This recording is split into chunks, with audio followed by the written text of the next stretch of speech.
Hi అండి. Hi అండి. ఈరోజు మనతో పాటు ఉన్నారు అవినాష్ గారు. సో ఇది Skoda Kylaq signature plus automatic variant. Automatic.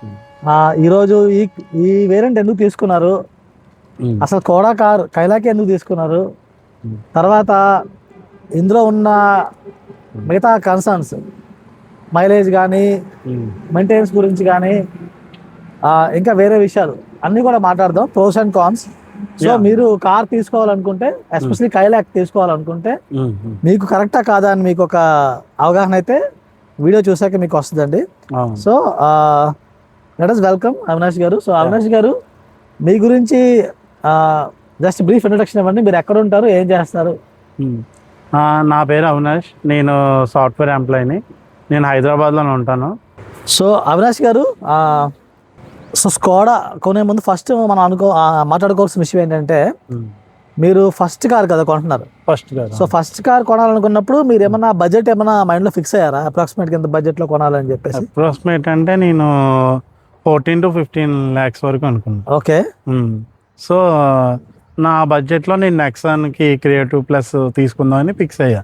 Okay, but first 14-15 lakhs అనుకున్నప్పుడు ఫస్ట్ టైం డ్రైవర్ని కదా నేను, ఎంత బడ్జెట్కి వెళ్ళాలా వద్దా అని అంటే అదేమన్నా అనిపించిందా?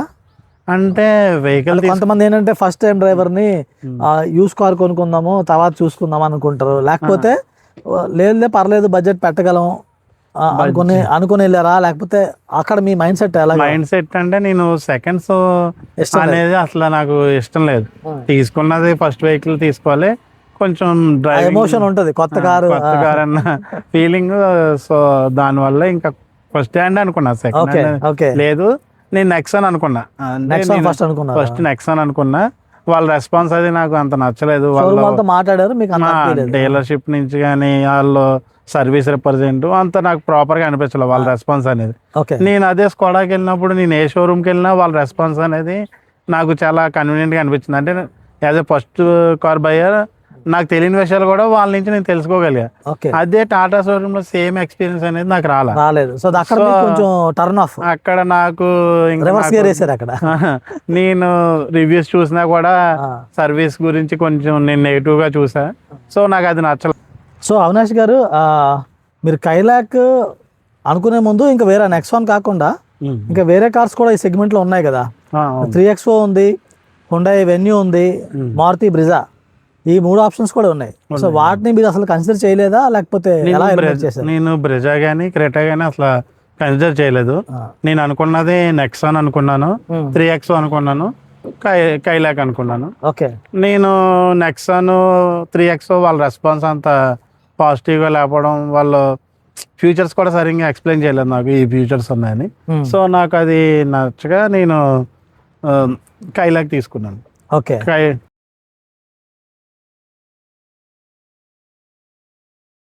కైలాక్లో కూడా సిగ్నేచర్ ప్లస్ తీసుకుంటానికి ఏంటంటే నాకు సిగ్నేచర్ ప్లస్లో ఫ్యూచర్స్ కొంచెం ఎక్స్ట్రా ఉన్నాయి. మనకి ఇన్ఫోటైన్మెంట్ కానీ, డిస్ప్లే అదర్ డ్రైవింగ్ డిస్ప్లే కానీ, అంటే మీరు చెప్తుంది టచ్ స్క్రీన్.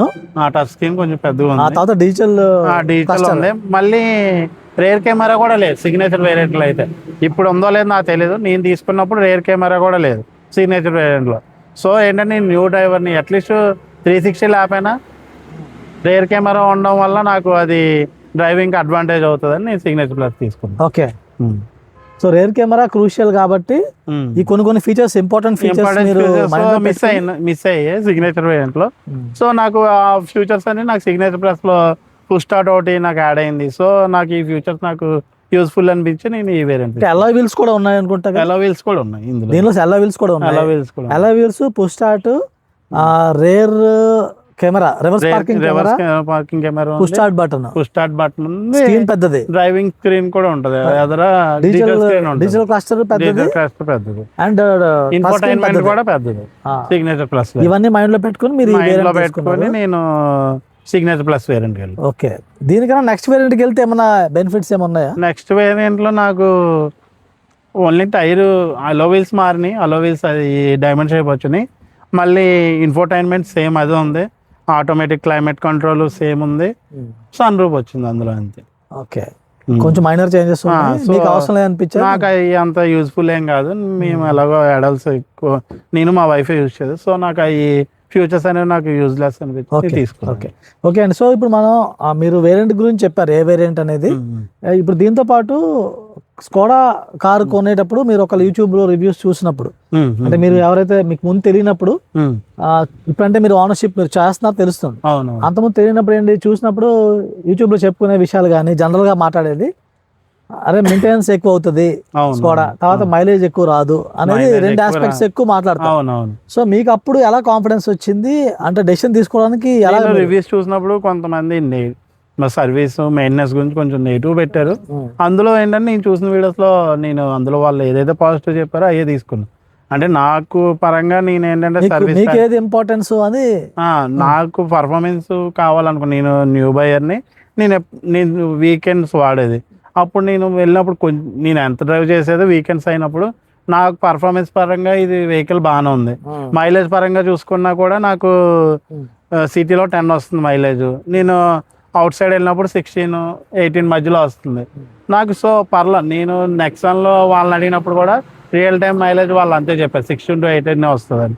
సో నాకు సేమ్ ఫ్యూచర్స్లో అన్నీ కవర్ అయ్యి మైలేజ్ కూడా ఎఫిషియన్స్గా ఉంది. సర్వీస్ ప్యాకేజ్ అంటే మనం కార్ తీసుకున్నప్పుడే 4 years సర్వీస్ ప్యాకేజ్ తీసుకుంటే 30,000 చేంజ్ పడుతుంది. అది తీసుకుంటే మనకి 4 years వరకు మనం వెహికల్ సర్వీస్ ప్యాకేజ్ తీసుకుంటాం వల్ల మనకి 17,000 to 20,000 మనకి మెయిన్. హైవే మైలేజ్ స్కోడాకి కొంచెం బాగానే ఉంది. అది చాలా మందికి, కొంతమందికి తెలుసు.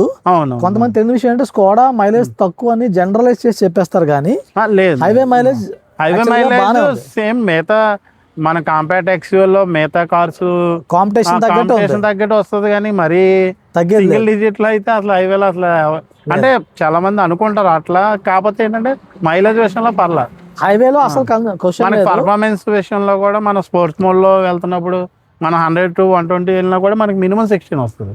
ఓకే, ఎక్కువ స్పీడ్ లో వెళ్ళినా మైలేజ్ కూడా మనకి మైలేజ్. బట్ ఓన్లీ సిటీ వరకు వచ్చేసరికి జనాల కన్సర్న్ ఏంటంటే సిటీలో తక్కువ ట్రాఫిక్ మనం తెలిసిందే, వేరియేషన్స్ ఉంటాయి. ఒక చోట తక్కువ ఉంటుంది, ఒక చోట ఎక్కువ ఉంటుంది. బంపర్ టు బంపర్ వెళ్ళినప్పుడు ఏ కార్ అయినా ఇంకా అంతే. మీకు డిఫరెన్స్ వచ్చేసి మిగతా కాలతో పోల్చుకుంటే ఇంకా 1-2 కిలోమీటర్లు అటు ఇటు ఉంటుంది తప్పితే అంతే హ్యూజ్ గా ఏమి డిఫరెన్స్ వచ్చేది లేదు. హ్యూజ్ గా మరి 5 kilometers 10 kilometers అంత డిఫరెన్స్ ఏమో. కనీసం వెయిట్ అయితే వచ్చే అవకాశం ఉంది బంపర్ టు బంపర్ తీసుకుని. మరి అంత variation just 2-3 kilometers variation. So mileage అనేది ఇక్కడ ఒకటే అండి, చాలా మంది మైలేజ్ అని చెప్తున్నారు, కానీ ఇక్కడ స్కోడా కైలాక్ ఉన్న ఒక ప్లస్ పాయింట్ ఏంటంటే ఇది పర్ఫార్మెన్స్, కార్ ఇంజన్ రిలయబిలిటీ, అంటే జర్మన్ కార్ రిలయబిలిటీ ఉంది, ఇంజన్ పర్ఫార్మెన్స్ ఉంది, దాంతో పాటు కార్ సేఫ్టీ కూడా ఉంది. సేఫ్టీ ఇప్పుడు సెగ్మెంట్ లో ఉన్న కార్స్ అన్నిట్లో ఉన్న ఛాలెంజ్ ఏంటంటే గ్లోబల్ లో 5 star రేటింగ్. సో సెగ్మెంట్ లో ఉన్న కార్స్ అన్నిట్లో ఒక ఛాలెంజ్ ఉంది ఏంటంటే ఏ కార్ అయినా సరే పర్ఫార్మెన్స్, ఇంజన్ స్మూత్ గా డ్రైవ్ చేయగలిగేది, పికప్ బాగా ఉన్నది, సేఫ్టీ కూడా ఉన్నది. కార్స్ చూసుకుంటే ఇది ఒక్కటే కార్ కనిపిస్తుంది మీకు. ఫ్యూచర్స్ వైజ్ కూడా కొన్ని ఫ్యూచర్స్ అట్లా మీరు హై ఎండ్ లో కూడా కొన్ని కార్స్ లో హై ఎండ్ లో కూడా లేని ఫీచర్స్ కూడా ఇందులో ఉంటాయి. అవి మనకి చాలా యూజ్ఫుల్ ఫీచర్స్ ఉంటాయి. క్రూజ్ కంట్రోల్ ఉంటది, ఆటో క్లైమేట్, ఏసీ ఉంటది మనకి. ఏసీ కూడా పర్ఫార్మెన్స్ బాగానే ఉంటది. మనం ఒక 2 minutes 3 minutes అయిన తర్వాత మొత్తం క్యాబిన్ అంతా కూల్ అవుతుంది. మన అంతా నేను హైవేలో వెళ్ళినప్పుడు గట్టా చూసా, అంటే పక్కన పెట్టి ఒక 2-3 minutes లో మళ్ళీ మొత్తం పికప్ 5 members ఉన్నా కూడా ఏసీ బాగానే వస్తుంది. ఓకే, సో ఎంతవరకు మీరు ఇంకొక క్వశ్చన్ మిమ్మల్ని స్పెసిఫిక్ గా అడగాల్సింది ఏంటంటే, అండ్ దీని ముందు యాక్చువల్గా ఇతను భారత్ రిజిస్ట్రేషన్ తీసుకున్నారు దాని గురించి అయితే ఒక వీడియో చేసాం డీటెయిల్ గా. ఒకవేళ మీరు భారత్ రిజిస్ట్రేషన్, BH రిజిస్ట్రేషన్ ఒకవేళ తీసుకోవాలని డౌట్లు ఏమైనా ఉంటే ఆ వీడియో మీరు చెక్ చేయొచ్చు, ఇక్కడ డిస్ప్లే చేస్తున్నాను. అండ్ దానికన్నా ముందు ఇంకో క్వశ్చన్, మీరు అంటే ఫస్ట్ టైం డ్రైవర్ కదా, ఫస్ట్ టైం నేను కార్ తీసుకున్న తర్వాత దీని మీద డ్రైవింగ్ నేర్చుకున్నా. సో మీకు చాలా మందికి ఉన్న భయం ఏంటంటే, ఎక్కువ మంది కంగారు పడేది, భయపడేది ఏంటంటే ఫస్ట్ టైం డ్రైవరు అసలు డ్రైవింగ్ రాదు కదా, మన కారు చాలా మంది ఆ భయంతోనే సెకండ్స్ కొందామా ఇంకోటి కొందామా అని భయపడుతుంటారు. సో మీరు ఆల్రెడీ ఆ డెసిషన్ తీసుకున్నారు, ఆల్రెడీ ఆ డెసిషన్ ఆ స్టేజ్ దాటారు. ఆల్మోస్ట్ 6 నెలల దగ్గర అవుతుందా ఇప్పుడు? నాకు 3 months. 3 months అయింది. నవంబర్ 3 months అయింది. ఒక 3,000-4,000 కిలోమీటర్లు తిరిగారా? ఇప్పటికి 3,400 డ్రైవింగ్ తిరిగేశారు. సో ఈ డ్రైవింగ్ ఫీరు అమ్మో సిటీలోనే తగ్గలుతాను లేదా అని భయం ఉన్న వాళ్ళకి మీరేం చెప్తారు? అంటే ఏ వెహికల్ అన్నా ఫస్ట్లో భయం ఉంటుంది. సిటీలో మనం ఏంటంటే డ్రైవ్ చేసినప్పుడు కొంచెం డ్రైవింగ్ వచ్చాం మనం డ్రైవింగ్ వచ్చానట్టు వెళ్తేనే కాన్ఫిడెంట్గా ఉంటేనే వెళ్ళగలుగుతాం. అంటే ముందు హైవేస్లో వెళ్తే కొంచెం ఎక్కువ డ్రైవ్ చేసి ఆ తర్వాత హైవేస్లో ఒక లాంగ్ ట్రిప్ వెళ్తే మనకి డ్రైవింగ్ మీద మంచి కాన్ఫిడెన్స్ వస్తుంది. ఆ తర్వాత సిటీస్లో ఈజీగా డ్రైవ్ చేయొచ్చు. నేను కార్ తీసుకున్న తర్వాత డ్రైవింగ్ నేర్చుకున్నా. ఇప్పటికి నేను ఓన్గా 2,500 కిలోమీటర్ డ్రైవ్ చేస్తాను ఈ వెహికల్లో. వెహికల్లో పర్ఫార్మెన్స్ విషయంలో ఉంటుంది కానీ మనకి వెహికల్ చాలా పర్ఫెక్ట్గా ఉంటుంది. బ్రేకింగ్ సిస్టమ్ కూడా బాగుంటుంది. ఓన్లీ ఇంకోటి ఏంటంటే ఈ వేరియంట్లో ఓన్లీ మనకి డిస్క్ బ్రేక్స్ ఓన్లీ ఫ్రంట్ ఉంటుంది, రేర్కి ఉండదు సిగ్నేచర్ ప్రైస్లో. హై వేరియంట్లో మీకు డిస్క్ బ్రేక్స్ కూడా వస్తాయి all 4 wheels. 4 wheels disc brake వస్తుంది. అదొకటి చెక్ చేయాలి. అదొకటి డెఫినెట్. సో మీరు చెప్పేది ఏంటంటే డ్రైవింగ్ అనేది వచ్చేస్తుంది, అంత భయపడాల్సిన అవసరం లేదు. అంటే ఆటోమేటిక్ కాబట్టి నాకు మేబీ నాకు ఈజీ అనిపించింది. మాన్యువల్ అయితే నాకు కొంచెం ఏమైనా ఇష్యూ వచ్చేదేమో. ఆటోమేటిక్ వల్ల అది కూడా నాకు కొంచెం ప్లస్. ఎందుకంటే మాన్యువల్ అంటే సరే కొంచెం మాన్యువల్ అనేటప్పుడు కొంచెం టెన్షన్. మీరు చెప్పిన ఒక పాయింట్ చాలా వ్యాలిడ్ అండి. లాంగ్ డ్రైవ్ కి వెళ్ళడం ఎప్పుడైనా సరే కొత్త డ్రైవర్స్ కొంచెం నెమ్మదిగా స్టార్ట్ అయ్యాక లాంగ్ డ్రైవ్ కి వెళ్తే డ్రైవింగ్ చాలా ఇంప్రూవ్ అవుతుంది. అండ్ ఇంకొక టిప్ చెప్తాను నేను. మీరు డ్రైవింగ్ బే నేర్చుకోవాలంటే మీతో పాటు మీ ఫ్రెండ్ ఎవరైనా ఎక్స్పర్ట్ డ్రైవర్ ఉంటాడు కదా, అతన్ని మీతో పాటు తీసుకెళ్ళి అతను డ్రైవ్ చేయనివ్వండి కార్ని. అతను మీతో పాటు ఒక 200-300 కిలోమీటర్ డ్రైవ్ చేయాలి మీతో పాటు. మీరు అతను అబ్జర్వ్ చేయాలి. దానివల్ల కూడా మీకు చాలా డ్రైవింగ్ ఇంప్రూవ్ అవుతుంది. సో అవినాష్ గారు, మెయింటెనెన్స్ గురించి కూడా చాలా మంది స్కోడా అనేసరికి మెయింటెనెన్స్ ఎక్కువ వస్తుందని ఎక్కువ భయపడుతున్నారు. సో మీరు ఆల్రెడీ అంటే మీరు కారు కొని ఇంకా మెయింటెనెన్స్ ఇవ్వలేదు కానీ బట్ మీరు ఆల్రెడీ ఆ సర్కిల్లో ఉన్నారు, చూస్తున్నారు. సో మీకు తెలిసిన ఇన్ఫర్మేషన్ ఏంటి, మెయింటెనెన్స్ ఎలాగ ఉంటది? మెయింటెనెన్స్ గురించి అయితే మన గ్రూప్ లో కొంతమంది ఆల్రెడీ తీసుకున్న వాళ్ళు సర్వీసింగ్ చేయించి వాళ్ళ బిల్స్ పెట్టారు. సో దాని వల్ల ఒక ఐడియా వచ్చింది మన గ్రూప్ ద్వారా. మళ్ళీ నేను 2 years సర్వీస్ ప్యాకేజ్ తీసుకున్నాను. అది 7,000 పడుతుంది. ఇయర్లీ 7,000 చేంజ్ పడుతుంది. మనం 4 years తీసుకున్నారంటే వాళ్ళ వెహికల్ కి ఫస్ట్ ఇయర్ అలాగే వారంటీ సర్వీస్ అనేది ఫ్రీనే. సో అది ఒక 1 year కవర్ అవుతుంది. ఇంకా 4 years తీసుకుంటే 5 years వరకు మనం 30,000 చేంజ్ కాబట్టి మనం మెయింటెనెన్స్ అనేది మన గ్రూప్ లో వాళ్ళు పెట్టిన దాన్ని బట్టి 15 to 20K అవుతుంది ఫర్ సర్వీసింగ్ కి. 15 to 20K అనేది 1 year కాబట్టి స్కోడాలో మనం 1 year ఏదో 15,000 కిలోమీటర్స్ కి. ఆ రకంగా చూసుకున్నా కూడా వాళ్ళు 2 సర్వీస్ చేయించారు, నెక్సాన్ అయినా 3X అయినా. మేము ఒక సర్వీస్కి వెళ్ళి 20 to 30K అనేది అఫోర్డబుల్ ప్రైస్. సర్వీస్ వైజ్ అయితే కాస్ట్ కొంచెం ఎక్కువ ఉంటది కానీ బట్ స్టిల్ సంవత్సరానికి ఒకసారి చేపిస్తున్నాం. సంవత్సరానికి ఒకసారి లేదా 1,500 కిలోమీటర్స్. ఇన్నాళ్ళు పార్ట్స్ అనేవి ఇంపోర్టెడ్ అయ్యి ఉండేవి. ఇప్పుడు మనకి పార్ట్స్ అనేవి ఏంటంటే ఇంపోర్టెడ్ కాదు, మనకి పూణే నుంచి వస్తున్నాయి. స్కోడా పార్ట్స్ కావాలంటే పూణే నుంచి వీళ్ళు తెచ్చుకొని వేస్తారు. సో ఏంటంటే మనకి ఇంపోర్ట్ డ్యూటీ అనేది లేదు ప్రీవియస్ తో కంపేర్ చేస్తే. సో దాని వల్ల కూడా మనకి చేపర్ అయింది. మొత్తం పార్ట్స్ అన్ని ఇండియాలో ఇంపోర్ట్ డ్యూటీ ఉండడం వల్ల బాగా కాస్ట్ ఎక్కువ పడేవి. సో ఇక ముందు అంత కాస్ట్ ఉండదు. ఎందుకంటే స్కోడా కూడా ఇండియన్ మార్కెట్ ని సీరియస్ గా తీసుకుంది కాబట్టి 50,000 వెహికల్స్ వాళ్ళు బీట్ చేయగలిగారు రీసెంట్ గా. సో దాని వల్ల కూడా కొంచెం కస్టమర్ బెనిఫిట్ అయింది. 50,000 వాళ్ళు సేవింగ్ అయ్యేలాగా వాళ్ళు కార్పొరేట్ డిస్కౌంట్స్ యాడ్ చేస్తున్నారు. అది కూడా ప్లస్. ఓకే. సో ఫైనల్ గా ఈ కారు తీసుకునే టైంలో మీరు అంటే ఫైనల్ గా షోరూమ్ తో మాట్లాడి ఒకవేళ డిస్కౌంట్స్ ఏమైనా కావాలని నెగోషియేట్ చేసినా ఎలాగుంది? లైక్ స్కోడాలో డిస్కౌంట్స్ నిజంగా దొరుకుతాయా? డిస్కౌంట్ అంటే ఇంకేమన్నా టిప్స్ మీరు చెప్తారా? లైక్ షోరూమ్ వాళ్ళతో డీల్ చేసే టైంలో అంటే నేను వాళ్ళని కార్పొరేట్ డిస్కౌంట్ ఇచ్చారు 10,000, డీలర్షిప్ డిస్కౌంట్ 10,000 ఇచ్చారు నాకు. నేను ఇన్సూరెన్స్ లో వాళ్ళు నాకు 42,000 అని చెప్పారు.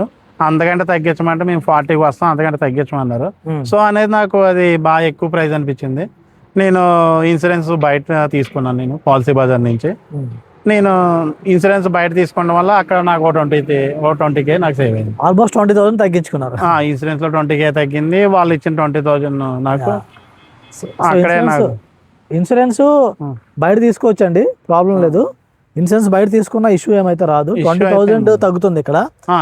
ఓన్లీ థింగ్ వచ్చేసి మీరు ఒక ప్రాపర్ ఇన్సూరెన్స్ ప్రొవైడర్ తో వెళ్ళండి. అంటే reputed insurance provider ICICI Lombard, HDFC Ergo, Tata AIG, Acko ఉంది. మీరేది తీసుకున్నారు?